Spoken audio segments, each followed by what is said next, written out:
नमस्कार साथियों, हमारे इस हस्तरेखा विज्ञान के चैनल में आप सभी का स्वागत है। ये है चैप्टर 2। अगर आप लोगों ने चैप्टर 1 नहीं देखा है तो जरूर देखिएगा। जो भी लोग हस्तरेखा विज्ञान को स्टेप बाय स्टेप समझना चाहते हैं, पूरी तरीके से ए से लेकर जेड तक चीजें समझना चाहते हैं, उस चैनल को सब्सक्राइब कर सकते हैं, क्योंकि हम यहाँ पर बिल्कुल स्टेप बाय स्टेप चलेंगे, कोई जल्दी नहीं। ठीक है, और आप चाहें तो ये नोट्स भी चैप्टर वाइज आप तैयार कर सकते हैं। चलिए प्रारंभ करते हैं, देखते हैं क्या सीखते हैं हम इस वीडियो में और इस चैप्टर में। सबसे पहले हम पिछली वीडियो को ही थोड़ा सा टच कराते हुए आगे बढ़ेंगे। पिछली वीडियो में भी हमने सीखा था कि भाई हम हस्तरेखा सीख रहे हैं तो इससे क्या क्या लाभ हो सकते हैं। चलिए वहीं से प्रारंभ करेंगे। हस्तरेखा विज्ञान क्या क्या बेहतर करने के लिए मार्गदर्शन करता है, किसी को कैसे रास्ता दिखाता है, सही रास्ता दिखाता है। देखिए, हस्तरेखा विज्ञान व्यक्ति के जीवन में कई महत्वपूर्ण क्षेत्रों में मार्गदर्शन देता है। जैसे पहला हो गया स्वास्थ्य। व्यक्ति के स्वास्थ्य से जुड़े संकेत हमें हाथों में मिलते हैं। ठीक है, तो हम अगर किसी के हाथ में देखें कि भाई कोई संकट आ रहा है, चाहे वो मस्तिष्क रेखा पे दिख रहा है, हृदय रेखा पे दिख रहा है, जीवन रेखा पे दिख रहा है, या कहीं पे भी आपको हथेली में कोई नेगेटिव साइन दिखाई दे रहा है स्वास्थ्य से रिलेटेड, तो हम उसे सावधान रहने के लिए कह सकते हैं कि भाई अपना ध्यान रखिएगा। लेट्स सपोज आपको मस्तिष्क रेखा पे कोई साइन है, आप कह सकते हैं कि सर में जरा भी दर्द हो, कोई परेशानी हो, तो तुरंत जो है सावधानी बरतिएगा, थोड़ा सा आगे जो है दिक्कत है। ठीक है, ऐसे ही शिक्षा के क्षेत्र में भी ये मार्गदर्शन कर सकता है कि व्यक्ति को, जैसे कोई बच्चा अपना लेकर आता है आपके पास, पूछे आपको शिक्षा के क्षेत्र में बच्चा कहाँ आगे अच्छा करेगा, किस सब्जेक्ट को लेना चाहिए, तो कौन सा विषय चुनना चाहिए, कहाँ सफलता मिलेगी, वहां भी आप मार्गदर्शन कर सकते हैं। नेक्स्ट बात आते हैं व्यवसाय यानी कि प्रोफेशन। नौकरी या व्यापार में सही दिशा जो है वो कौन सी रहेगी, वो भी आप दिखा सकते हैं व्यक्ति को। आगे काम में कार्य करने की क्षमता और सफलता के अवसर इससे पता चल जाते हैं कि भाई आपको किस तरह की जॉब करनी चाहिए, किस तरह का व्यापार करना चाहिए, ये भी आपको हस्तरेखा से पता चल जाता है। इसके बाद अगर हम बात करते हैं व्यापार, तो वही हो गया ये कि किस प्रकार का व्यापार करना लाभदायक रहेगा। हम मोक्ष प्राप्ति, अपनी आध्यात्मिक उन्नति के लिए भी जो है हस्तरेखा को बिल्कुल इसका अध्ययन कर सकते हैं।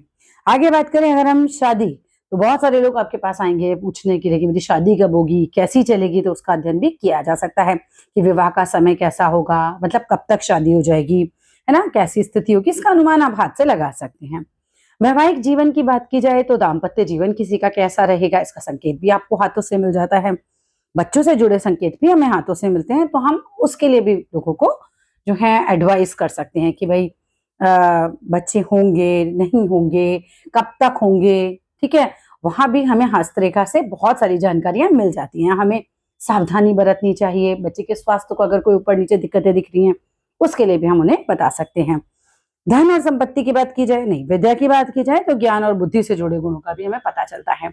अगर किसी बच्चे का मैथ्स बहुत तेज है, हमें हाथ से दिखाई दे रहा है कि मैथ्स के क्षेत्र में अच्छा करेगा, तो हम बिल्कुल उसे जो है कहीं ना कहीं समझा सकते हैं, अच्छा दिशा निर्देश दे सकते हैं। इसके बाद संपत्ति, धन और संपत्ति के योगों का संकेत भी आपको हस्तरेखा से मिल जाता है कि भाई व्यक्ति कितना रिच होगा, कितना संपत्ति अर्जित करेगा जीवन में, वो भी हमें संकेत हाथ से मिलते हैं। वहां भी हम उन्हें सही दिशा दिखा सकते हैं। आध्यात्मिक मार्ग के बारे में हमने बात कर ही ली। अब देखिए हस्तरेखा विज्ञान का प्रयोग। हस्तरेखा विज्ञान का उपयोग जो है कई प्रकार से किया जाता है, जैसे मार्गदर्शन देने के लिए, आप व्यक्ति को सही दिशा दिखाने के लिए कर सकते हैं, ये तो हमने बात कर ही ली। आप कंसल्टेशन का काम भी कर सकते हैं, जैसे आप अगर हस्तरेखा सीख लें तो आप क्या क्या कर सकते हैं, है ना, तो लोगों की समस्याओं का आप समाधान कर सकते हैं। वो समाधान जानने के लिए आपके पास आते हैं, तो आप अच्छा कंसल्टेशन दे सकते हैं। आप उनके प्रश्नों का उत्तर दे सकते हैं, जैसे कोई भी अपने जीवन से जुड़े हुए सवाल आपके पास लेकर आएगा तो आप उसके उत्तर दे सकते हैं। निर्णय लेने में सहायता कर सकते हैं। कई बार बहुत कंफ्यूजन होता है लाइफ में, ये करूं या ना करूं, है ना, मेरे लिए सही है या नहीं सही है। अब मान लीजिए कोई नया बिजनेस ही प्रारंभ कर रहा है, अब बहुत कंफ्यूज है, वो आपके पास अगर आता है तो आप उसे सही रास्ता दिखा सकते हैं कि भाई आपके लिए रास्ता सही भी है या नहीं है, बिजनेस आपके लिए ठीक रहेगा भी या नहीं ठीक रहेगा। चलिए, कई बार आता है लोग विदेश जाएं या नहीं जाएं, इस तरह की चीजें भी होती हैं, तो आप जो है उनके हाथ में देखकर बता सकते हैं कि विदेश जाना इनके लिए लाभकारी रहेगा या नहीं रहेगा। निर्णय लेने में इस तरह से आप उनकी सहायता कर सकते हैं। भविष्यवाणी करने के लिए आने वाले समय के बारे में आप संकेत दे सकते हैं कि भाई आने वाला समय जो है अच्छा है, खराब है, उसके लिए आप उन्हें बता सकते हैं। हस्तरेखा विज्ञान का कार्य क्षेत्र। अगर आप हस्तरेखा सीखते हैं तो हम क्या क्या काम कर सकते हैं? हम एक कंसल्टेंट बन सकते हैं, हम एक अच्छे टीचर बन सकते हैं। इसके अलावा टीचर मीन्स हस्तरेखा के ही टीचर बन सकते हैं, ठीक है। आप अपनी खुद की फर्म खोल सकते हैं, आप अपना ऑफिस खोल सकते हैं और वहां पे कंसल्टेंसी दे सकते हैं, है ना, लोगों को परामर्श दे सकते हैं। आप ट्रेनिंग देकर दूसरों को सिखा सकते हैं, यानी कि जरूरी नहीं कि आप ऑफिस में ही बैठे, आप अपने घर में भी ट्रेनिंग दे सकते हैं, कोई जगह ले सकते हैं, वहां ट्रेनिंग दे सकते हैं। चलिए, यानी कि एक अच्छा करियर ऑप्शन भी है। हस्तरेखा विज्ञान जीवन के हर क्षेत्र में सही दिशा, सही निर्णय, बेहतर भविष्य बनाने में सहायता करता है। अच्छा हस्तरेखा विशेषज्ञ कैसे बने? अब ये भी बहुत इंपॉर्टेंट है कि अगर आपको एक अच्छा हस्तरेखा विशेषज्ञ बनना है तो आपके अंदर कौन कौन सी क्वालिटीज होनी चाहिए? देखिए, सबसे पहले तो आपको प्रॉपर स्टडी करनी चाहिए, उचित अध्ययन बहुत इंपॉर्टेंट होता है। हस्तरेखा विज्ञान को सही तरीके से सीखना बहुत जरूरी होता है। ऐसा नहीं कि हमने बहुत जल्दबाजी करी, नहीं, आप उसको पेशेंस के साथ सीखिए। दूसरी बात आती है उचित अनुभव, प्रॉपर एक्सपीरियंस। जितना अधिक आप अभ्यास करेंगे उतनी अच्छी समझ आपकी बन जाएगी। जैसे मान लीजिए कि आपने कक्षा में कोई एक रेखा आज सीखी, तो जितने लोग आपको दिन भर में मिले, प्रयास कीजिए सबके हाथ देखें, ऑब्जर्व करें वो रेखा उनके हाथ में कैसी है, उनके जीवन पे उसका क्या प्रभाव पड़ रहा है। मतलब प्रैक्टिकली चीजों को कनेक्ट कराइए। इस तरीके से आपका एक्सपीरियंस बढ़ता चला जाएगा। हर रोज जो नया सीखें उसका प्रैक्टिकल करें, उसको एक्सपीरियंस करें। आगे देखते हैं उचित अवलोकन, यानी कि ऑब्जर्वेशन आपकी अच्छी होनी चाहिए। हाथों को ध्यान से देखकर छोटे से छोटे अंतर को समझना चाहिए। कई बार हम जैसे भाग्य रेखा देखते हैं, तो भाग्य रेखा तो आपको बहुत सारे जो भिखारी होते हैं उनके हाथ में भी मिल जाएगी, पर क्या वो भाग्य रेखा उन्हें फल दे रही है? नहीं। यानी कि हमें बहुत बारीकी से ये देखना है कि हथेली कैसी है, हथेली का रंग कैसा है, भाग्य रेखा फैली हुई तो नहीं है, बहुत कटी फटी तो नहीं है, टूटी हुई तो नहीं है। तो हमें रेखाओं का बहुत छोटा छोटा अंतर भी है, वो हम तब समझ सकते हैं जब हमारी ऑब्जर्वेशन अच्छी होगी। तो हमें बहुत अच्छे से हाथ को ऑब्जर्व करना चाहिए। इसके अलावा बहुत इंपॉर्टेंट चीज है प्रॉपर इंट्यूशन, यानी कि जब आप किसी की हथेली देखते हैं तो काफी बार आप देखेंगे कि आपके अंदर जो अंतरात्मा है हम कह सकते हैं, या आपके अंदर की जो समझ है वो आपको गाइड करती है कि इसको ये बताओ, इसको ये बोलो, ठीक है, उसको जरूर सुनना चाहिए। इंट्यूशन पावर जिनकी बहुत अच्छी होती है ना, या अंतर ज्ञान शक्ति जिनकी बहुत अच्छी होती है, वो बहुत अच्छी प्रेडिक्शन कर पाते हैं। आगे देखिए उचित औजार। अब जब आप हस्तरेखा विज्ञान के क्षेत्र में उतर ही गए हैं तो अपने औजार भी जो है वो खरीद के अपने पास रखिए, है ना, जिससे कि आप जैसे एलईडी वाला जो है लेंस हो गया आपके पास होना चाहिए। ऐसे औजारों की पूरी लिस्ट मैंने पिछले वीडियो में बताई है, वो जरूर देखिएगा, हमने रील बनाई थी उस पर, वो आप देख लीजिएगा। आगे चलते हैं भरपूर समय देकर अभ्यास। देखो पेशेंस रखो, धैर्य और समय देकर इस विद्या में आप निपुणता पा सकते हो। तो आप इस विद्या को बहुत पेशेंस के साथ सीखो, जल्दी नहीं करना, जल्दी से कुछ नहीं आ पाएगा, क्योंकि विद्या ऐसी है ही नहीं, ये कोई मैथ साइंस नहीं है कि आपने फॉर्मूले याद किया और हो गया। यहाँ धीरे धीरे धीरे धीरे धैर्य के साथ, पेशेंस के साथ इस विद्या में निपुणता आती है। चलिए आगे देखते हैं। अब एक बहुत ही इंपॉर्टेंट प्रश्न जो लोग बहुत पूछते हैं कि भाई हमें कौन सा हाथ देखना चाहिए, हमें दायां हाथ देखना चाहिए, हमें बायां हाथ देखना चाहिए? तो इसका उत्तर है हमें दोनों ही हाथ देखने चाहिए, क्योंकि दोनों ही हाथ हमारे हैं भाई। अब कैसे, विस्तार में समझते हैं। देखिए पुराने समय में माना जाता था कि स्त्री का बायां हाथ देखते हैं और पुरुषों का दायां, लेकिन ये मान्यता पूरी तरह से सही नहीं है। सही नियम तो यही है कि हमें दोनों हाथों को देखना चाहिए, क्योंकि पैसिव हैंड यानी निष्क्रिय हाथ, यानी कि जैसे मान लीजिए कि मैं सीधे हाथ से अपने सारे काम करती हूँ तो वो मेरा एक्टिव हैंड है, सक्रिय हैंड है, लेकिन मेरा उल्टा हाथ मेरा निष्क्रिय हैंड है, मेरा पैसिव हैंड है। तो ये मेरे पूर्व जन्म को दिखाता है, मेरे जन्मजात गुणों को दिखाता है। लेकिन वही मेरा एक्टिव हैंड, जो मेरा सक्रिय हाथ है, जो मेरा सीधा हाथ है, वो मेरे वर्तमान जीवन के कर्मों को दर्शाता है। तो जानना तो दोनों को जरूरी है, दोनों हाथों में अंतर का होना भी बहुत जरूरी है, क्योंकि आप जो जन्म से लाए थे, क्या आपने अच्छे कर्मों से उसमें कोई उन्नति करी है? सो दोनों का अध्ययन इंपॉर्टेंट है। तो सही हस्तरेखा विशेषज्ञ के लिए दोनों हाथों का अध्ययन करना आवश्यक है। एक हाथ की पूरी जानकारी आपको एक हाथ से नहीं मिलती है, ठीक है। अब हस्तरेखा का विश्लेषण कैसे करें? तो हस्तरेखा का निरीक्षण यानी ऑब्जर्वेशन कैसे करना चाहिए? तो आपको हाथ के आकार को समझना चाहिए कि भाई इसका हाथ जो है वो वर्गाकार है या दार्शनिक हाथ है, किस तरीके का हाथ है, ठीक है। आगे देखते हैं हाथ का रंग कैसा है। हथेली गुलाबी है, हथेली में थोड़ा सा कालापन है, पीलापन है, थोड़ा सफेदपन है, इसका बहुत अधिक प्रभाव पड़ता है। हाथ के आकार का भी बहुत प्रभाव पड़ता है, हथेली के रंग का भी बहुत प्रभाव पड़ता है। इसे बहुत ध्यान से समझिएगा। हाथ की बनावट, स्ट्रक्चर कैसा है, बहुत इंपॉर्टेंट है। त्वचा कैसी है, खुरदरी है या बहुत ज्यादा, हार्ड है क्या बहुत ज्यादा, बहुत सॉफ्ट है क्या बहुत चिकनी है, क्या हथेली में बहुत चमक है। जनरली जिनके हाथ चिकने होते हैं, हथेली में चमक होती है, अच्छी हथेलियां होती है। वो बहुत हार्ड, बहुत रफ स्किन होगी तो वो उतना बढ़िया रिजल्ट नहीं देती। आगे बात करिए उंगलियों का अध्ययन, बहुत इंपॉर्टेंट है। छोटी उंगलियां हैं, लंबी उंगलियां हैं, आड़ी टेढ़ी हैं या बिल्कुल बढ़िया पतली पतली लंबी लंबी उंगलियां हैं, किस तरह की उंगलियां हैं। हथेली के आकार के अनुपात में वो उंगलियां कैसी हैं, लंबी हैं, छोटी हैं, हर एक चीज का प्रभाव पड़ेगा। इसके बाद नाखूनों का अध्ययन भी बहुत इंपॉर्टेंट होता है। रेखाएं, ये तो मेन है हमारी हथेली में भाई, जीवन रेखा, भाग्य रेखा, मस्तिष्क रेखा और सूर्य रेखा, बहुत सारी रेखाएं हैं जिसको हम धीरे धीरे समझेंगे। हर रेखा का अध्ययन ध्यान से करना चाहिए। पर्वत, गुरु का पर्वत है, शनि का पर्वत है, शुक्र का पर्वत है, सूर्य का पर्वत है, बुध का पर्वत है। आपके हाथ में बहुत सारे पर्वत है, तो आपको देखना चाहिए कि भाई कौन सा पर्वत उठा हुआ है, कौन सा बैठा हुआ है। तो उस तरह से पर्वतों का आपको बारीकी से अध्ययन सीखना चाहिए और ये धीरे धीरे ही आएगा, ये ऑब्जर्वेशन से ही आएगा।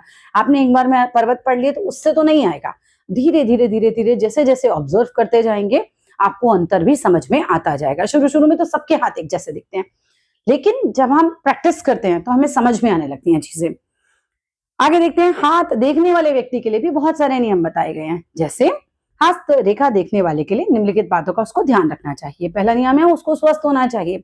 जो हाथ देख रहा है अगर वो बहुत ज्यादा बीमार है, बहुत परेशान है, मत देखो, उस समय के लिए हाथ मत देखो, थोड़ा सा ठीक हो जाओ तब देखना। आगे चलते हैं, शरीर और मन दोनों स्वस्थ होने चाहिए तभी वो व्यक्ति सही विश्लेषण करेगा। मान लीजिए कि व्यक्ति जो है इस समय शारीरिक रूप से तो हमने बात कर ही ली, लेकिन मानसिक रूप से बहुत परेशान है, तो वो विश्लेषण उतना अच्छा नहीं कर पाएगा। आपकी जो मन की स्थिति है वो भी बहुत अच्छी होनी चाहिए। उस समय आपका मन एकदम शांत होना चाहिए, प्रसन्न होना चाहिए। प्रयास करें कि सुबह जब जल्दी उठते हैं उस समय हाथ देखें और खुश हो। जिस समय आपका मन शांत हो उस समय देखें। अत्यधिक खुश हैं, अत्यधिक दुखी हैं, उस समय भी मत देखें। ठीक है, चलिए आगे देखते हैं। खुश और सकारात्मक होना चाहिए, खुश होना चाहिए। अत्यधिक की स्थिति जो होती है वो भी कई बार ऐसा होता है कि आदमी ओवर एक्साइटेड होता है उस समय। सो जब आप खुश हैं, जब आप सकारात्मक हैं, सबसे अच्छी स्थिति वही है। मन शांत हो, प्रसन्न रहेगा, तभी आप सही निर्णय ले पाएंगे। एकाग्रता, कंसंट्रेशन होना चाहिए, आपका ध्यान नहीं भटकना चाहिए, है ना। ध्यान भटकने पर सही पढ़ाई भी नहीं हो पाएगी। तो जब आप हस्तरेखा को पढ़ रहे हैं या कोई हाथ दिखाने आया है तो दोनों ही स्थितियों में आपको एकाग्र होना बहुत जरूरी होता है। फिर पेशेंस रखना चाहिए, जल्दीबाजी में निर्णय नहीं देना चाहिए। बहुत ध्यान से सारी रेखाएं, सारे पर्वत, उंगलियां, त्वचा, रंग, बनावट सबको देखिए और धैर्य के साथ फिर उसके बाद निर्णय दीजिए। साफ और स्पष्ट सोच होनी चाहिए। भ्रम या अनुमान नहीं लगाइए आप किसी का हाथ देख के कि ऐसा हो सकता है, नहीं भी हो सकता है। वो तो उसे पता ही है ना, या तो हो सकता है या तो नहीं हो सकता है। आप बहुत ज्यादा भ्रम मत रखिए, है ना, बहुत अनुमान मत लगाइए। उस जितना बल्कि कोशिश कीजिए कि आपको समझ जो आ रहा है उस चीज को अच्छे से क्लियर करें, और नहीं समझ आ रहा है तो उसको छोड़ दीजिए, उसको भ्रम में मत डालिए, उसे गलत गाइड मत कीजिए। ठीक है, आगे देखिए, अनुभव और अभ्यास, वो तो हमारी बात हो ही गई कि जितना आप अभ्यास करेंगे उतनी अच्छी भविष्यवाणी कर लेंगे।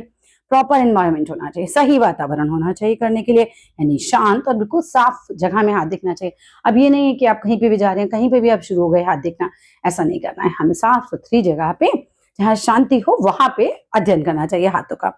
चलिए, विश्वास और आत्मविश्वास। देखो, पामिस्ट को अपने ज्ञान पर विश्वास होना चाहिए। जब आप इस विद्या को प्राप्त कर रहे हैं तो आपको पूरा विश्वास होना चाहिए कि मैं जो पढ़ रहा हूं उसका मैं सही उपयोग कर पा रहा हूं, है ना। अपने ऊपर विश्वास रखो, अपने ज्ञान पर विश्वास रखो। आत्मविश्वास बहुत जरूरी है। अगर आप ही ऐसे दिखाई देंगे सामने वाले को कि आप में कॉन्फिडेंस ही नहीं है बताने टाइम, तो फिर तो उसने तो क्या ही आपकी बात माननी है। चलिए, तो हम कहते हैं कि केवल हाथ देखना ही पर्याप्त नहीं है, बल्कि हाथ देखने वाले व्यक्ति का सही मानसिक और शारीरिक स्थिति में होना भी जरूरी है। इसके बाद हम थोड़ा ऊर्जा के सिद्धांत को भी इस चैप्टर में पढ़ेंगे। ऊर्जा क्या होती है? ऊर्जा एक शक्ति है जिसके द्वारा कोई भी कार्य किया जाता है। हर व्यक्ति के अंदर ऊर्जा होती है जो उसके शरीर और मन में कार्य करती है। ऊर्जा का नियम क्या है? देखो, ऊर्जा ना तो उत्पन्न की जा सकती है ना तो नष्ट की जा सकती है। ये तो केवल एक रूप है और एक रूप से दूसरे रूप में बस परिवर्तित हो सकती है। यानी energy can neither be created nor destroyed, it only changes it's form. Energy, ना तो आप एनर्जी को क्रिएट कर सकते हो ना उसे खत्म कर सकते हो, बस उसकी फॉर्म चेंज हो जाती है। मानव शरीर में ऊर्जा। हमारे शरीर में ऊर्जा हमेशा उपस्थित रहती है। ये ऊर्जा हमारे विचार में, हमारे व्यवहार में, हमारे कार्य में, सब में दिखाई देती है। मन और ऊर्जा का क्या संबंध है? मन में जो भी विचार आते हैं वो ऊर्जा के रूप में शरीर पर प्रभाव डालते हैं। हमारे मन में जो भी थॉट्स आते हैं उसका प्रभाव ऊर्जा के रूप में हमारे शरीर में भी होता है। जैसे गुस्सा, ऊर्जा तेज हो जाती है। खुशी, ऊर्जा हमारी सकारात्मक यानी पॉजिटिव हो जाती है। जब आप खुश होते हो तो आपकी ऊर्जा कैसी हो जाती है? पॉजिटिव हो जाती है। ऊर्जा और हस्तरेखा का क्या संबंध है? देखिए, शरीर की ऊर्जा हाथों तक पहुंचती है और इसीलिए हमारे हाथों की ये जो ऊर्जा है ना, आपके हाथों की रेखाओं में, बनावट में, चिन्हों में दिखाई देती है। इसीलिए हस्तरेखा विज्ञान में हाथ देखकर व्यक्ति की ऊर्जा और जीवन को समझा जा सकता है।